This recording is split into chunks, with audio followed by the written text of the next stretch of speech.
Buckle up because I got a new project to talk about.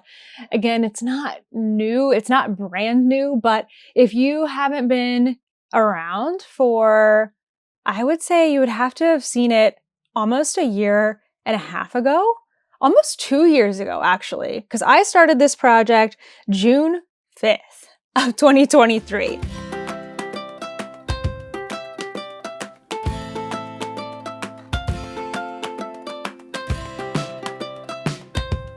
Hey everyone, it's Natalie, also known as Nitty Natty. Welcome to episode 270 of the Love in Stitches podcast.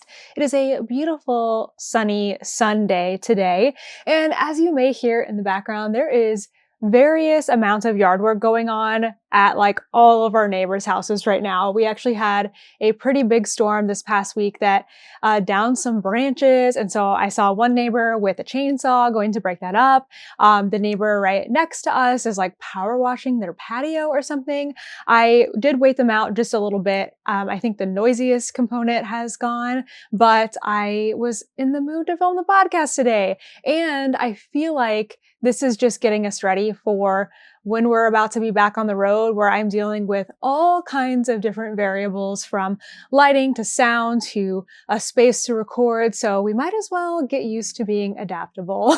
So if you hear a little bit of background noise this time, I'm so sorry. I did put on the little fuzzy mic to hopefully down some of that out. And then Kent usually does a pretty good job or he does an excellent job, but there's only so much you can do to reduce background noise in editing. So he'll do what he can.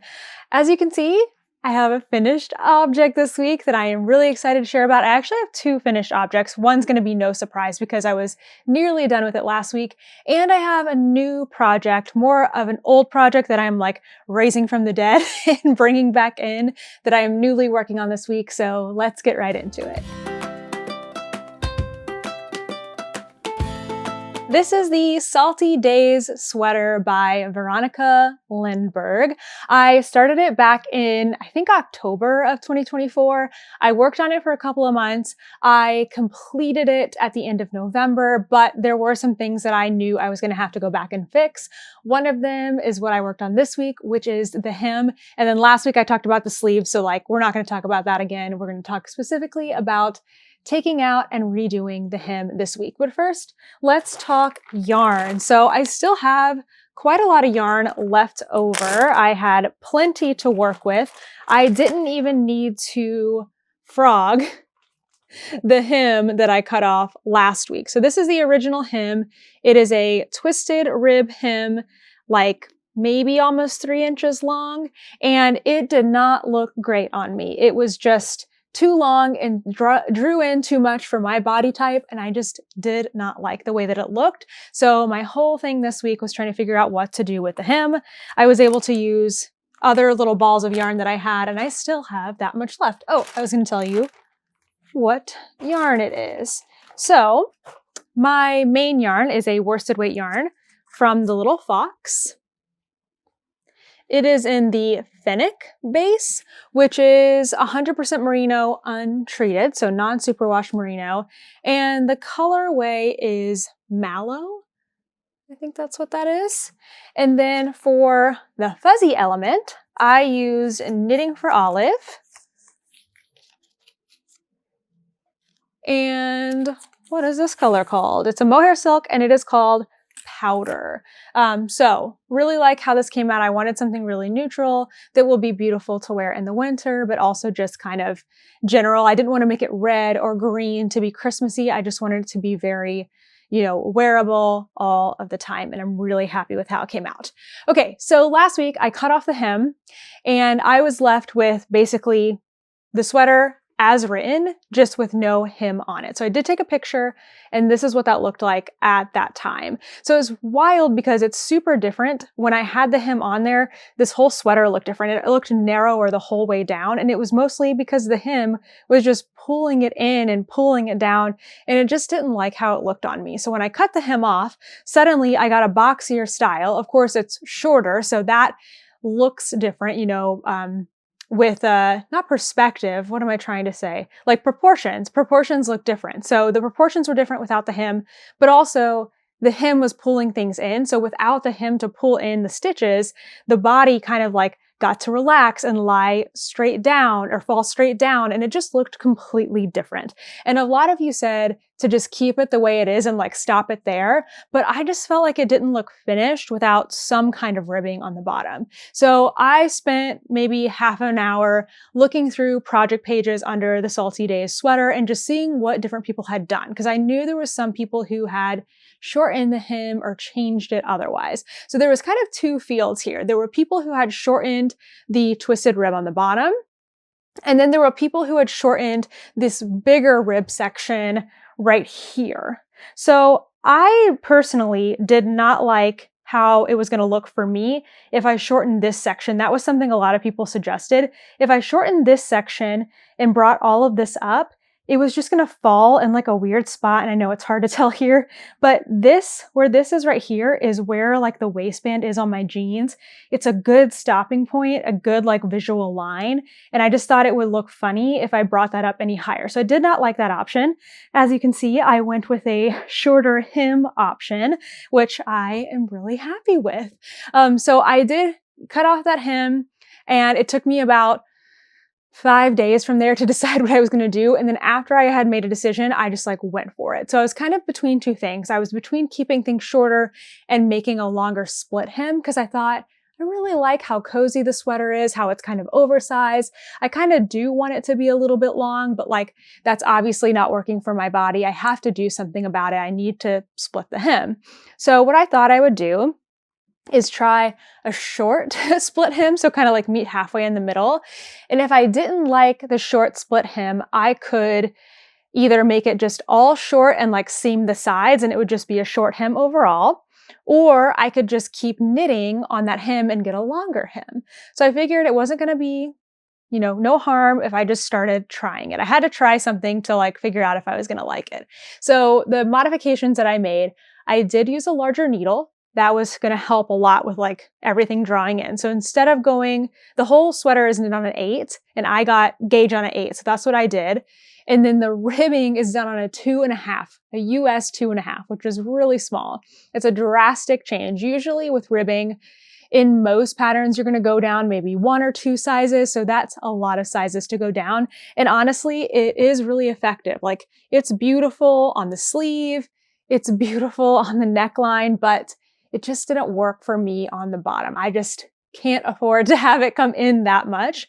So I went to a 4 instead. That was my compromise. So from an 8 to a 4, the 4 replaced the 2.5, and I just went for that. So I split my stitches in half, front half and back half to do the split hem, and I cast on an extra stitch on either side of both the front and the back. So I did it when I started. So I wrote notes in my pattern page in case you want to try this on this sweater or another sweater. Basically, I knitted a stitch and then I increased a stitch, and that's how I got an extra stitch on the one side.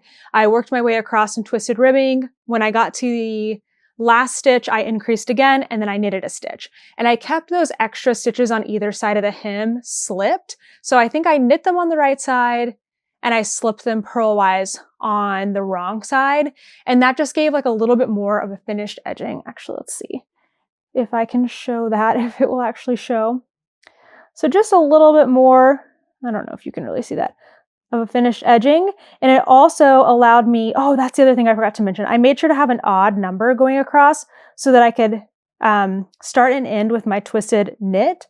So then I had an odd number. I did knit 1, twisted knit all the way to the end, twisted knit, and then a knit 1. And then on the other side, it would be a slip on the outer edges. Anyway, I write it in like more of a pattern form in my project page if you want to recreate that at all. So I did that same thing front and back, except I made the back a little bit longer. A lot of people suggested that, so thank you for suggesting that. I did take you up on that. I ended up doing 6 rows on the front because I didn't want to change it too much. I didn't want to add too much length.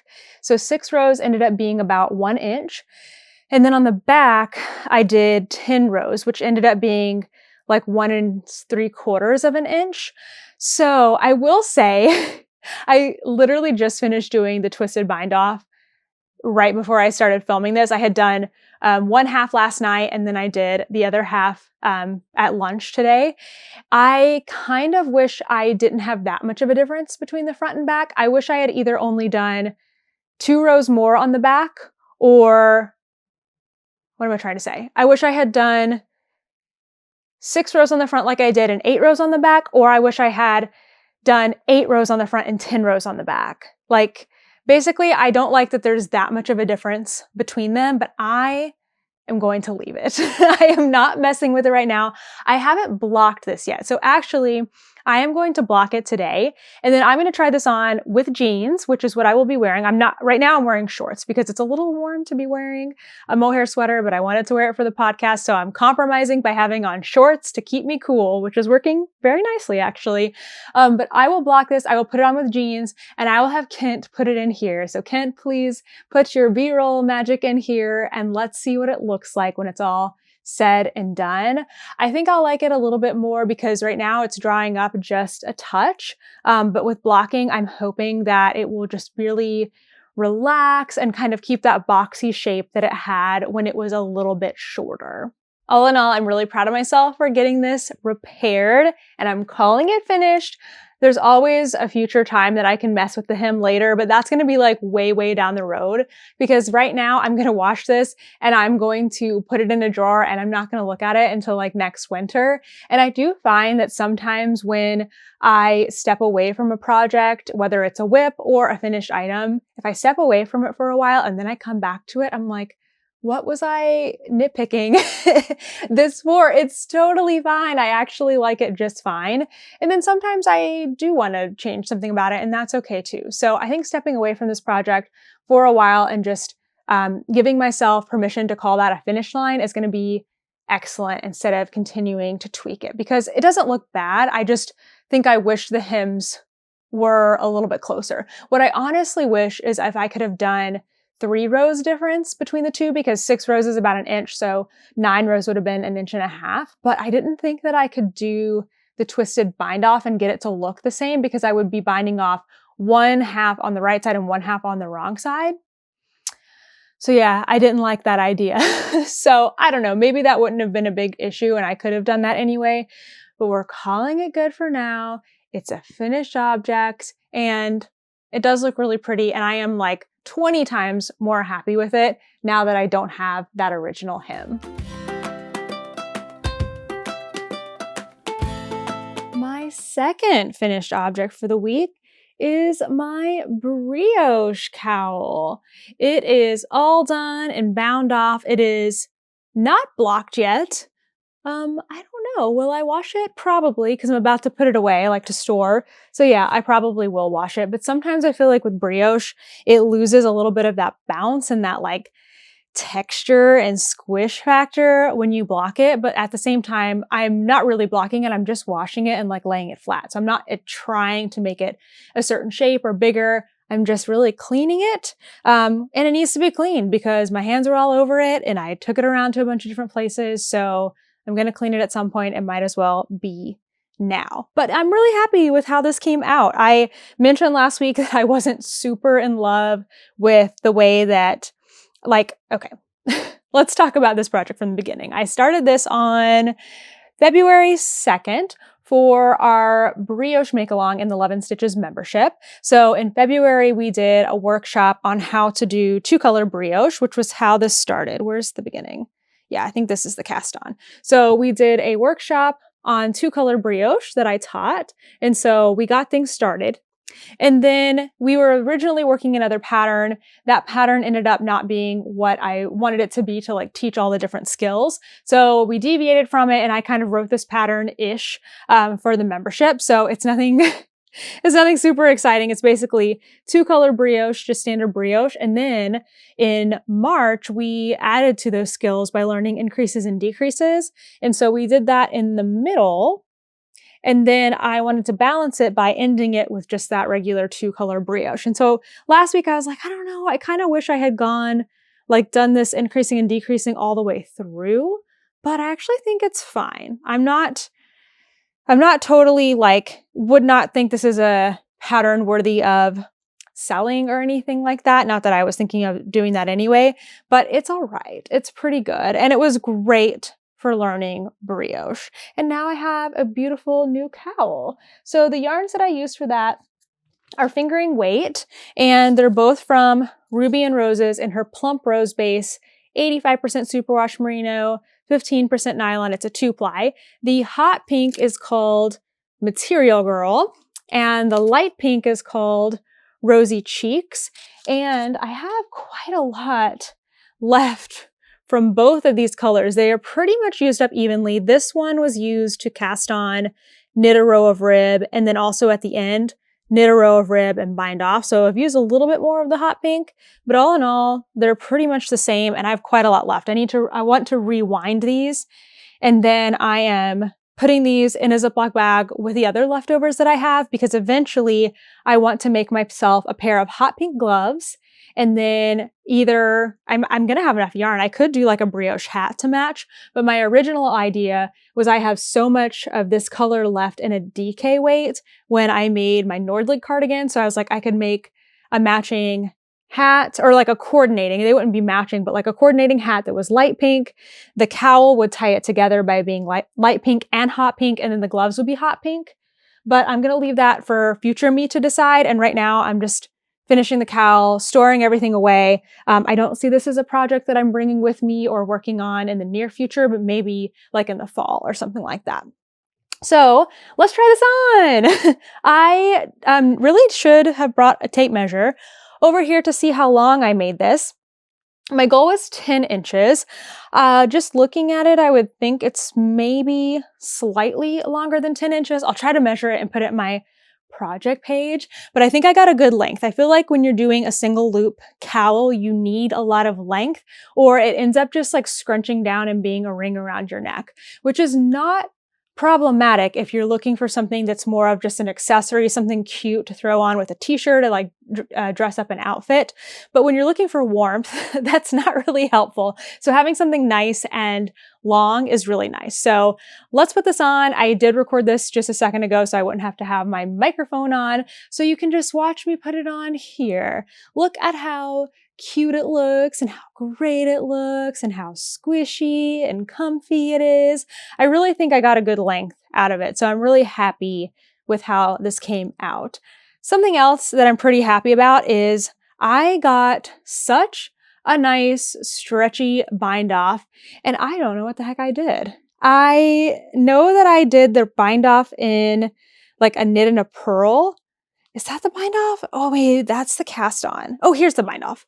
It's still nice and stretchy, right? Not as stretchy as the cast on, but like that is pretty good. So I'm really stinking proud of myself, because the first brioche cowl I ever made, and granted, this was in 2017, so 8 years ago, I remember it was a long one. It looked like a rainbow because the one side of it, I guess the cast on, was the stretchy side, and then the bind off was like so tight. It wasn't even a tight bind off, but like just because brioche is so stretchy, you need a really stretchy bind off. So I did bind off by knitting and purling, but I can't remember if I did anything else special. Sorry, I should have remembered. I actually finished this the same day that I recorded the podcast last week. It was so close, or maybe it was the next day. One of those days, it was so close to being finished that it's been finished for a week now. And I've already been working on this, working on the next project that I'm going to share. So it's already out of my mind, but very happy with this. Oh, one more thing we need to do. We need to compare the outside and the inside. So this is the side that I'm planning to wear out. But the fun thing about brioche is if you flip it around, it is the inverse. It does look a little bit different because of the increasing and decreasing, but still pretty darn cool.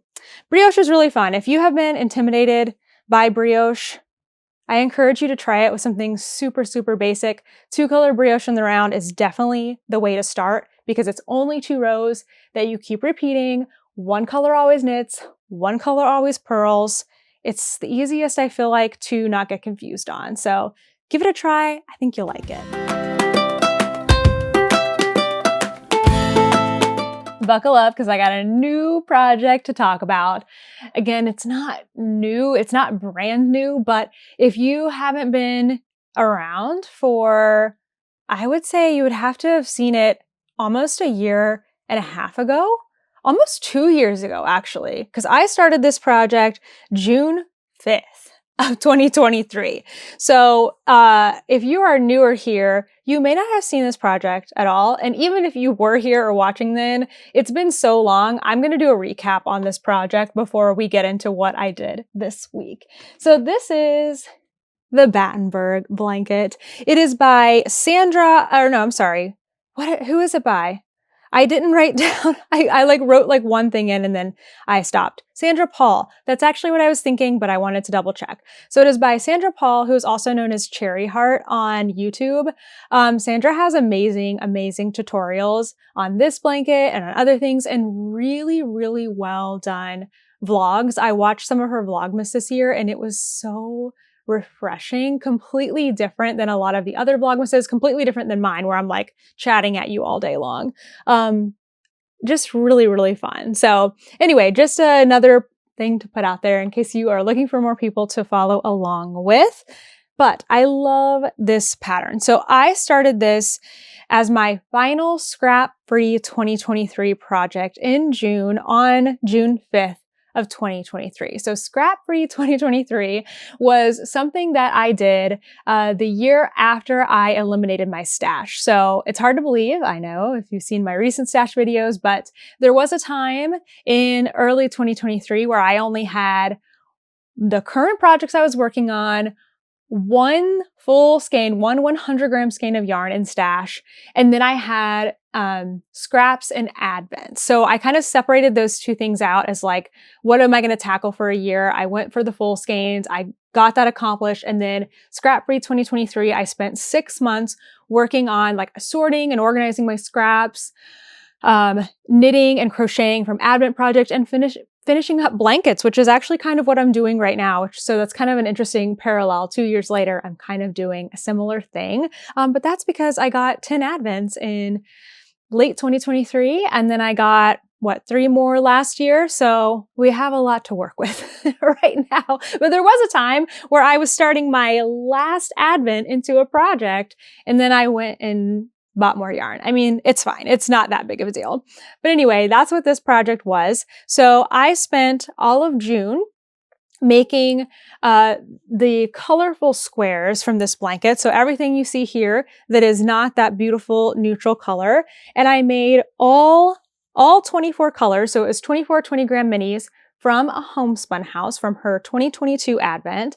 And I was able to make 6 Battenberg squares out of each 20-gram mini. However, my Battenberg squares are bigger than the original pattern. I just added one more round. So the original ones, I guess, are 1, 2, 3 rounds, and mine are 4 rounds, which made them a lot bigger, which meant I had to make fewer squares and assemble fewer squares. I'm also making a smaller blanket than the original one, but it's a stunner. Like, if you are making the Battenberg blanket as written, you are a superstar, but I couldn't do it. I wanted to maximize the mini skeins that I had from the advent and also make something that was like going to be a rectangle at the end. So with my 24 colorful squares all completed in June of 2023, I then had to figure out what yarn I wanted to join them with. So I ended up getting another yarn from a homespun house, and I ordered 6 skeins originally. I have since ordered 2 more. So I have 8 skeins in total of this colorway. It's called Antique. And Molly was like, why don't we do the gold stellina? So it also has gold stellina. I think you can see that a little bit in there. So this is a really fancy blanket because it's so many pretty colors. It's made out of hand-dyed yarn, and it has sparkles in it, which is really, really fun. So I don't think I had that yarn yet. I think I ordered it in June, and then we started traveling in August of 2023, and this blanket just got set to the side. But then in December of 2023, I picked it back up and I started joining the squares. So the way that this blanket is made is you can make it however you want, of course, but the thought is you make all the colorful squares, and then you go around and you make all the neutral squares. So it's like a checkerboard pattern. And after you make a neutral square, you then do one more round to join together the previously made colorful squares like all around it. So where I'm at now is all of these guys are done. I am making a neutral square and then immediately attaching it to the blanket, but attaching it to the blanket also attaches a colorful square. So it's kind of like with every new square you make, you join in 2 more squares, if that makes sense, a neutral and a colorful one. So it's been a process. It is really, really nice the way that it's done. You single crochet, I'm trying to get this in. You single crochet the squares together. So you do have like a ridge on the wrong side, but it's really nice and stretchy because it is single crochets. It looks really tidy and really nice. My favorite thing about this blanket though is the way, like, just look at the lines. See how they just connect from one square to the next? This is a solid granny square, and just the way that like it goes from one square straight to the next, I just find so attractive. That's what I liked so much about this blanket originally. So yeah, now we're caught up. Now you know where this came from, the yarn, the pattern, the changes that I made, which is just adding that additional round. Everything else I'm doing the same. And we're back to the present day. So I want to finish this blanket before we start traveling again, which is now less than 2 weeks away. Actually, by the time the podcast comes out, it will be 1 week away. Crazy. This actually might be the last podcast you see in this house. There might be one more. I don't know yet. But yeah, so I want to finish this before we leave. So my original plan was to start Friday, April 4th, and then I would finish it somewhere around April 20th. It also has a border. And when Friday, April 4th came around this past week, I was not ready to do that yet. I can't remember what projects I was working on. I guess I was working on the Salty Days and like something else. Oh, maybe I was trying to finish this. I think that's what it was. I wanted to finish this. Like last weekend, I was so close. I was trying to finish it for last week's podcast, and then I just couldn't. And so I made myself finish this first, which then meant that I didn't start on the Battenberg Blanket until Tuesday the 8th. So about 4 days later than I had originally planned. So at that point, I'm like, oh no, now I have to catch up on all the squares that I had planned to do these last 4 days, plus the ones that I had already scheduled out. And I had a lot of squares left to do. I think at that time I had 84 squares left to join. I can't remember if that's like the total number, so including the colorful ones or the ones I need to make. Surely it's the total, but whatever. I had a lot of squares left to do. So I was like panicking because I don't know, sometimes, and this is not saying this is a good thing, but like sometimes when I set my mind to something, I just get really frustrated when I can't complete it because I'm like, oh, if I had only started on April 4th, like this would have been no problem. Or if I had only like stayed up a little bit later or whatever. And you know what? It's just knitting and crochet. It does not have to be that serious. So I was like, get over yourself, Natalie. Let's just make as many squares as you can. And in a few days, we will figure it out. So during the week with work and everything, it was really challenging for me to meet my square quota. So my original plan is to make and join 6 squares per day.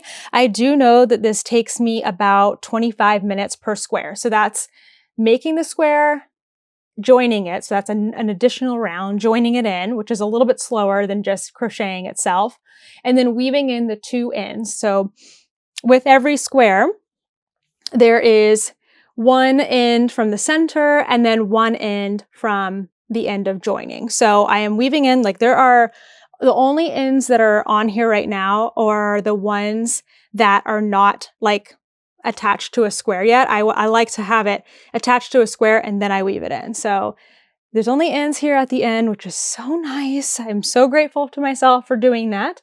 But it does add to the time. So about 25 minutes per square. So times 6, that's what, like almost 3 hours, 2.5 hours every single day.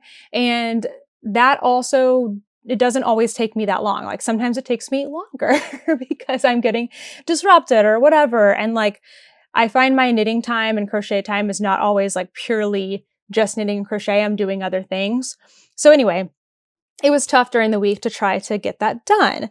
And so I probably did maybe 3, maybe 4 squares a day, all the way up until Friday. Friday and Saturday are my weekends. So on Friday, I finally was like, I'm gonna get caught up on this and we're gonna figure out a new plan. And so when I sat down and I looked at the calendar, I realized that if I just started on Friday doing 6 squares a day, not catching up, not trying to make up for the days that I miss, if I just did 6 squares per day, that I would still be done adding squares by April 20th. So not quite my original plan, but we're not leaving until the 24th. So that will give me a few days to do the border.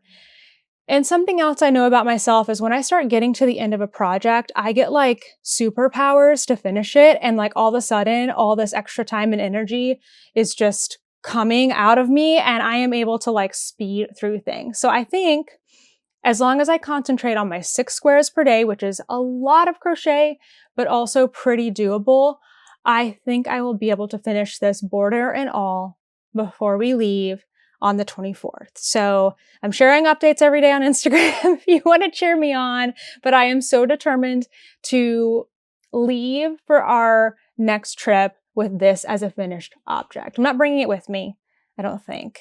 It's not really practical for me to bring a bunch of blankets in the van, unfortunately, even though I love them. But yeah, that's kind of the plan. So something I actually started doing just yesterday that's been a little bit of like an efficiency thing is I finally wound a second skein of this joining color. So now instead of going, okay, crochet all 4 rounds of the square, join it to the blanket, weave in 2 ends, move on to the next one, I go ahead and crochet 4 rounds, make 1 square, crochet 4 rounds, make another square, and then I go and I join 2 squares. Not obviously at the same time. I, can still only do 1 at a time, but like it feels more efficient that way. And then I weave in all 4 ends and then I move on and I can kind of like, this is easier for me to take along with me than this. So even if I'm going out for like a quick errand with Kent, or like when I go to Pilates, I like to get there early and park and like sit and crochet for 10 minutes. So I can take this with me, and I got this done in like 5 minutes today. I know it's not much, but I am like, most of the way done with the square. I got this done in 5 minutes today while I was sitting like waiting to go into Pilates, and it's more than I would have done if I didn't bring it with me. So I don't know, that's feeling more efficient. I'm going to keep testing it out this week, but things are going well. Okay, I wanted to share, is that everything? Yeah, I think that's everything. There's a lot of details on this project that I wanted to share because hopefully next week and then 1 more week, yeah, hopefully you only see it 2 more times. Not going to be like my pants where you see them every day for 3 months. You don't need that. But I want to talk about the colors that I added in this week. So where I started, I believe, is here with these blues. So these blues here, and then I started adding in the greens. You can see that I started with pinks and kind of went to purples and then kind of like bluey greens, more blues, then greens. This blanket or this advent was a variety of colors all across the rainbow. It wasn't specifically a fade or anything, and I did not go with the original order when planning out this blanket, which is something I did way back in June. I might even have included that in one of my scrap-free 2023 videos. I can't remember, but I did have a photo in my favorites on my phone. So I was able to go back and look at it and see like, okay, this is what I was planning to do. Thank goodness. But I've taken a new photo since then of the color order that is left. And I faced all the labels. I guess you can see it. I faced all the labels up so I could actually read them and tell what colors they are. So this week I have added in this one, which is Silent Night, super pretty. And then this really bright blue is called Scandinavian. And then this kind of plummy color is called Blackberry Jam. Ooh, it's looking much bluer on the camera. That's pretty cool. And then right now I am in the middle of adding in these 3 colors. So let's see, this one is Zoom in. This one is Blue Spruce. This one is Evergreen. Hold on. Evergreen. And then this one is, oh shoot, the label is covered up. I don't remember. I looked at it and then I threw the label away. Juniper? I want to say it was called like Juniper or something. So I've been having a lot of fun. Don't think I've joined any squares yet today. So I will have my work cut out for me, but that's a later problem. So then all I have left is this. And the way that I laid everything out is I did it in groups of 3. So I don't know if I have this on my project page yet. I should probably add that in. The whole blanket is going to be 16 squares width-wise, and it's 18 going down, which works out perfectly to do groups of 3. So every 2 columns have the same 3 colors that are just alternated. So you can see here that I have like light pink, multi-pink, bright pink, and then it just goes through the same order. Light pink, multi-pink, bright pink. And I just do that all the way down. And then when I get to the other end, I go back joining the other way, but in the same order. So it kind of shifts things around. So light pink, multi-pink, dark pink. And that lasts for 2 rows.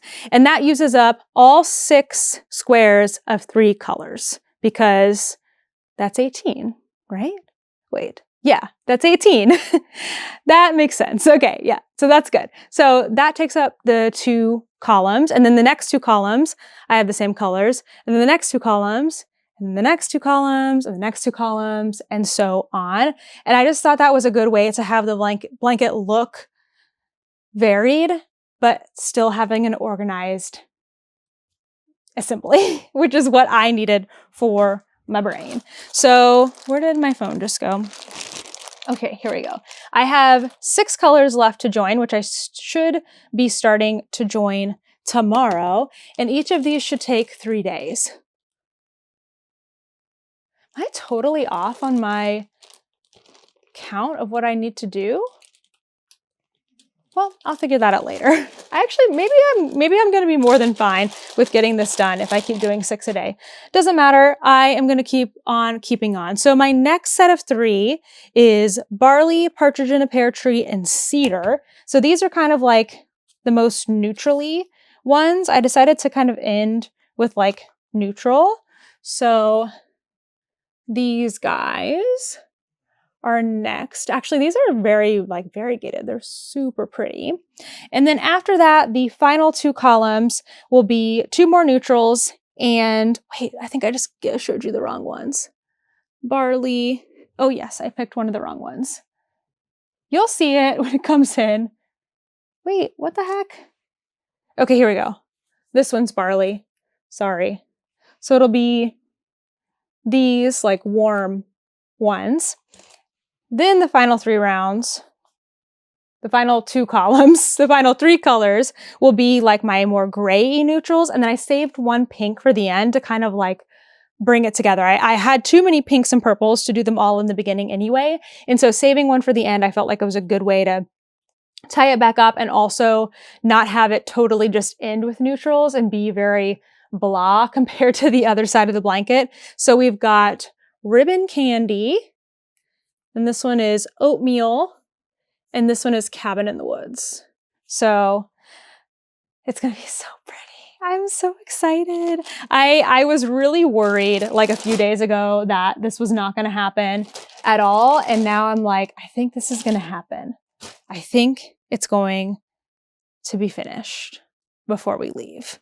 So stay tuned because of course I'll be keeping you updated along the way.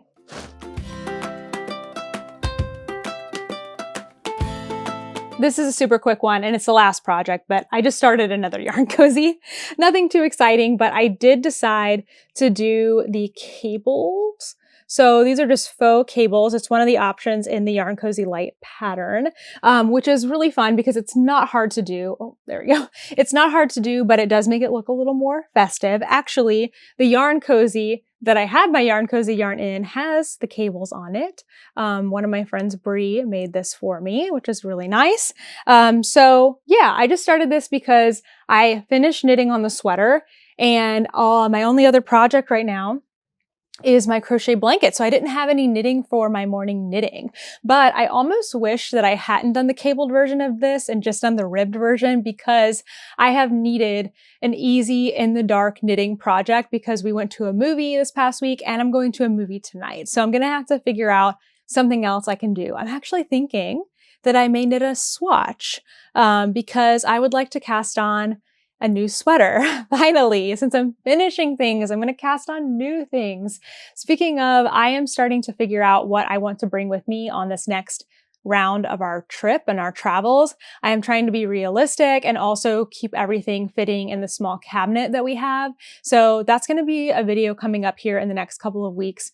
Me just getting everything in my stash like reorganized, and then also selecting what I'm going to bring on the trip. I'm also hoping to maybe make a few little like Ziploc baggy packages that would be very easy for me to ask my parents to like find and send to me should I want to work on any of my other projects. I mean, I'm going to be yarn shopping along the way, so I probably won't need anything, but you know, just in case. Exciting news, the Love and Stitches membership is opening again. It hasn't been open for 5 months because we had a really long term. Usually our terms are 4 months long, but I wanted to kind of move our cycle of terms to be January to April, May to August, September to December. So like they start in the beginning of the year, and we had started these 4-month terms not in the beginning of the year. So like our terms were ending in November and then like March. I don't know. It didn't feel right. So I was like, let's fix things. Let's kind of shift things here. So we had a December to April term, and now we're opening up for new members again, which is really exciting. I am so excited to have the opportunity to bring in more people. So the membership is going to open Tuesday, May 6th. We do have a limit of 100 new members, but I will say we haven't had to close things off like on the first day like we have in the past. So the best way to like find out things about the membership is to get on the email list. I call it a wait list, but it's really just basically an email list of people that I send out the link to join first. I send it out an hour earlier than everyone else. And it's also an email list that I like send reminders to, and you get like an early access thing to a special Discord so you can check out the membership and like see if you're gonna like it, if it's gonna be something that's good for you. So it's really not a wait list. It's really an email list. And it's the best way to like sign up and kind of get keyed into things and then decide if the membership is something that you want to get. So I'm really excited. I think the membership is amazing. Obviously, I'm the one who has created it, but basically our entire thing is just community. We have members. We have about 420 members, I think, at the moment. Most people are in the US. After that is Canada. And then we have people all over the world. We have people in Australia and New Zealand. We have people in South Africa. We have somebody in South America. I think we have a couple people in Asia, and then quite a lot of people in Europe. So we are international, and that's the great thing about being part of an online community, is that it doesn't really matter where you are because everyone's accessing it the same way. So some of the major things that we offer through the membership, the Discord community is really fun. It's just, you might have used Discord in like some of the other things that I've done. We are using Discord right now for the Float Tote Cowl. So just imagine the Float Tote Cowl Discord, but like times 10 because there's a ton of people in it. We're talking about a ton of things. We have a book club running through the Discord and Zoom. We talk about projects, of course. We also talk about like life things. We have somebody who has everyone's birthdays and like does a birthday shout out every single day. I don't know. We have all kinds of stuff. It's just a fun way to get, you know, community around knitting and crochet. The next thing that we do is we have a ton of online events, most of which are recorded. So lately, and members really like shape what we do. So lately everyone's been really into classes. So I have been either teaching classes myself, like with the brioche thing, or I've been bringing in teachers. So this past term we had Leslie Ann Robinson come in and she taught a brioche class, which was really, really wonderful. We've had Vincent Williams, who is a fantastic knitter and crocheter, but come in and teach tapestry crochet. Coming up for the next term, we are going to have like a virtual farm tour at Wing and a Prayer Farm and get to meet the sheep or meet the lambs and get to learn about how they make their fiber. We're going to have Sally from Knit Companion come and teach us about Knit Companion. There's a couple other things that I have planned but are not solidified. Like I haven't paid them yet. So I like to not share until I've like solidified everything, but there's a lot of fun things coming up. We also do make-along. So we usually have a long-term make-along that will run the whole 4 months and then like shorter term ones in between. You can read about all of this on the membership page. It will say like what's planned already and what's coming up. We have a swap, usually one swap per term. We usually have one exclusive item that is made only for Love and Stitches members. The one for this term is a Sock Week exclusive. So it goes with the theme of Sock Week, but it will only be available to Love and Stitches members. And it's different from the things that I'm offering to everybody. So I'm really excited. It's going to be fun. What else do we have? We have Zooms. Oh my gosh, we have Zooms every single day. So if you're somebody who loves to like get with a group of people, knit and crochet, but you're like, oh my gosh, meeting up locally is just like, sometimes I just can't make it. It's just not at the right time for me, or like I'm exhausted from work. We have Zooms literally all day long. People are gathered in. We have people to host them. We have, people in Europe and Australia that also host at least once a week. So those are like times that are in the middle of the night for me, but we have those hosts there. So that's really fun. Am I forgetting anything? Yeah, I think that's mostly what the membership is all about. It's all about community. It's really, really fun. And hopefully accessible for pretty much everybody. So I will put the link to the waitlist, which is again, really an email list down below, but it also has all the details on that page. I just updated it this week. So go and check it out. And you can always email me if you have any questions. Okay, the Float Tote Cowl. It's ongoing through April 30th. We had another tutorial come out this week. This time it was the Float Tote base and the tray. If you still want to join in with us, even if you're like, we're already halfway through, like I'm not going to have time to make a float tote, it's okay. Come in and join. You can be a part of the Discord. You can be a part of the Zoom that we're going to do April 30th to close things out. You'll also get all the tutorials as they're coming out. It's completely free. You just need the pattern if you're going to make the pattern. So that's it. So you can just come in and join. I will put the link for that down below, but you can also find it at knittingnatty.com if you are interested. Okay, last thing, Yarn Centric is the next event that is coming up for me personally. I will be at Yarn Centric on Friday, May 2nd in Frederick, Maryland. I'll be doing a meet and greet from 1 to 2 p.m., but I should also be there a little bit before that and a little bit after that. So if I see you while you're shopping and you want to come say hi, I am so down for that. I will also be at Maryland Sheep and Wool. Right now, I think we're probably just going on Saturday, but it kind of just depends because that's like the beginning of our travel again. So we're trying to figure out, like where we need to be next. And if we need to leave early Sunday or later Sunday, or like if we're exhausted from Friday and Saturday, maybe a third day is not a good idea.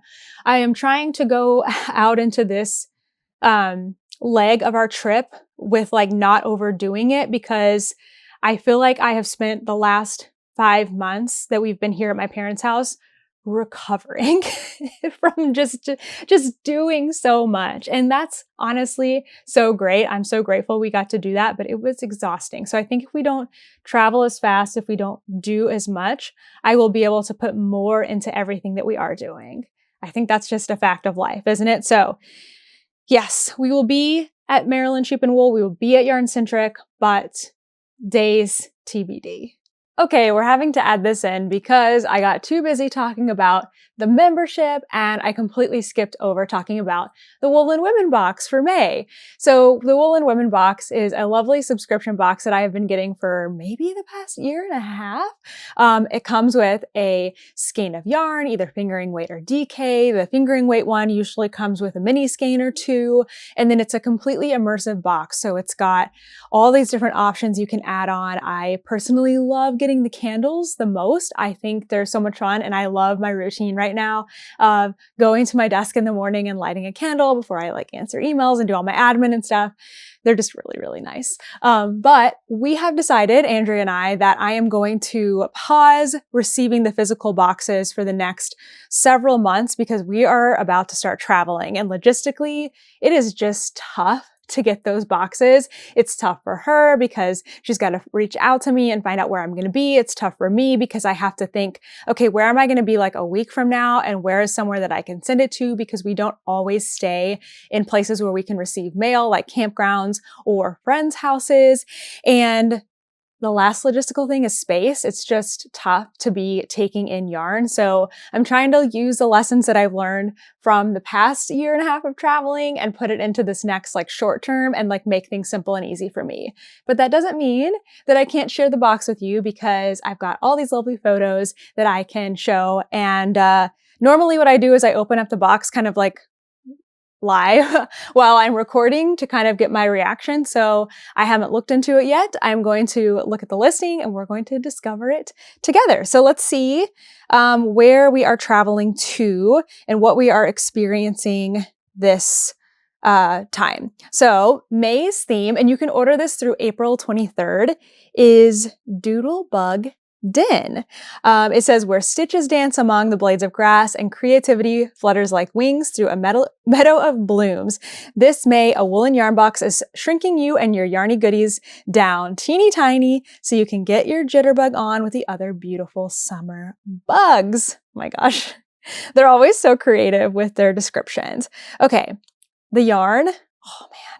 Kind of does stink that I am not getting these because these are so pretty.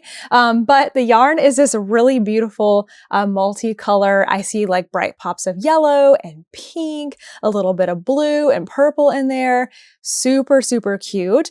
And then Sam, Andrea's sister, has made these beautiful stitch markers. There's a little ladybug and a flower. There's also a bag included in there. That's a style that I haven't seen, I think, before in the Woolen Women box. It's the long handle that fits to the shorter handle, which would be great for walking around and knitting or going out to your favorite patio and knitting while you have some dinner or something like that and hanging it on the table.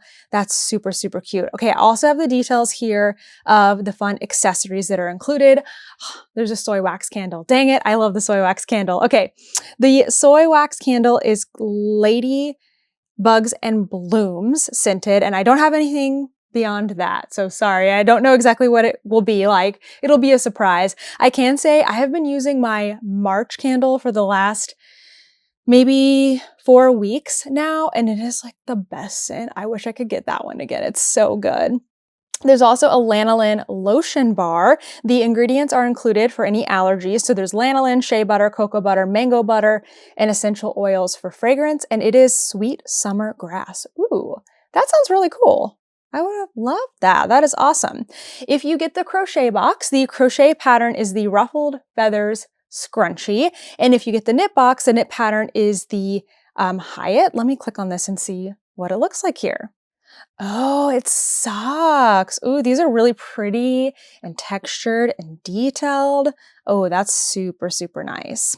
So I will put the link down below for the Woolen Women box. If you are attracted to this box and you want to jump in, you can do that. But I will be sharing these all throughout the summer. And if you want this one specifically, just make sure to order by April 23rd.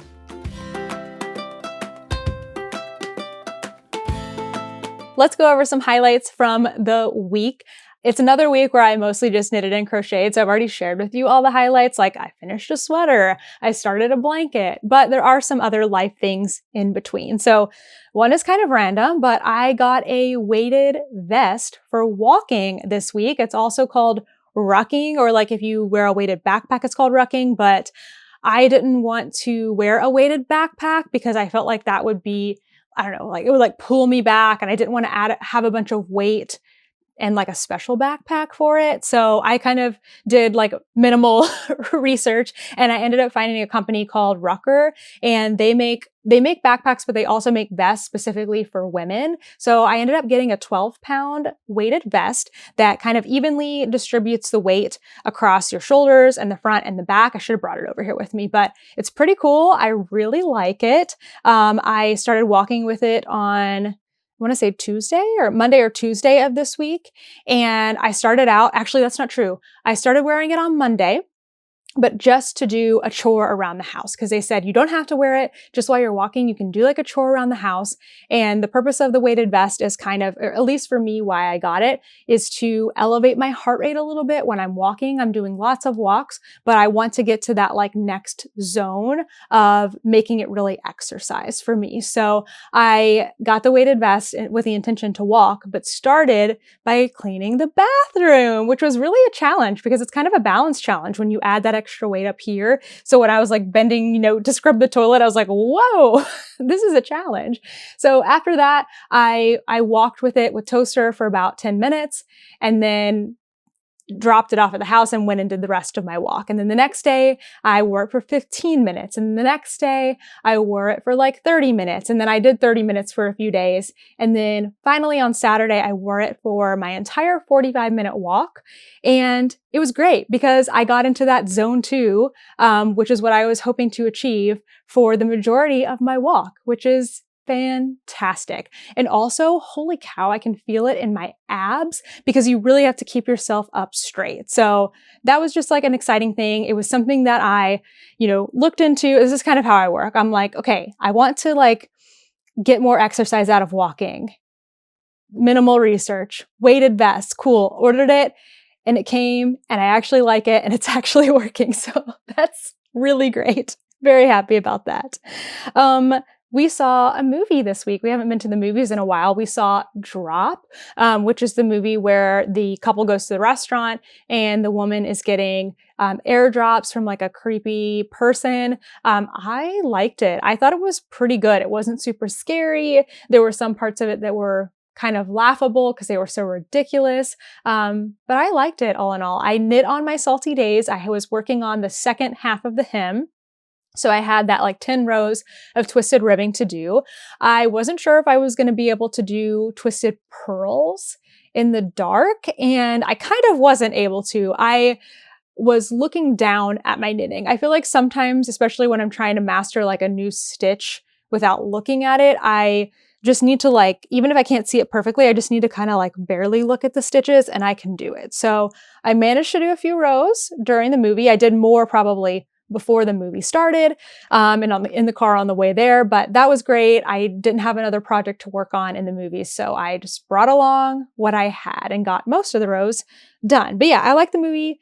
Kent thought it was average, so do with that what you will.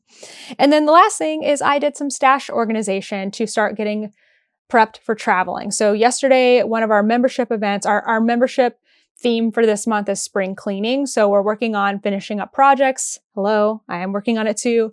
And also working on our stash. So I had a couple of goals for my stash yesterday. I wanted to separate out any projects that I might be taking with me to travel. And then also Ziploc bag anything that was left because I don't want to leave it out. The room that it's in is like a room above the garage. And so it's a room my parents don't use at all when we're not here.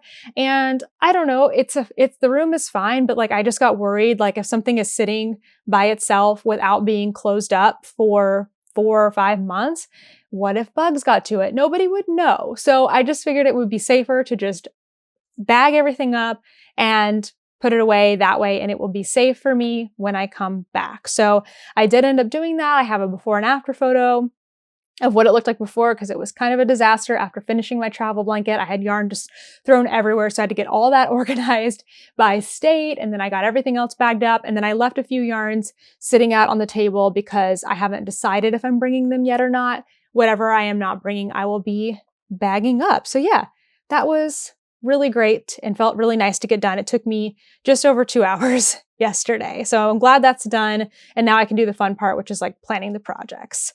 Okay, I think that's everything for this week. If you haven't already, you can check out my latest video on 10 amazing tops to make for summer. There's crochet, there's knitting, tank tops, t-shirts, a lot of projects that I really want to make that I might be looking at yarn for as we go to our next events. So I will put that on the screen here.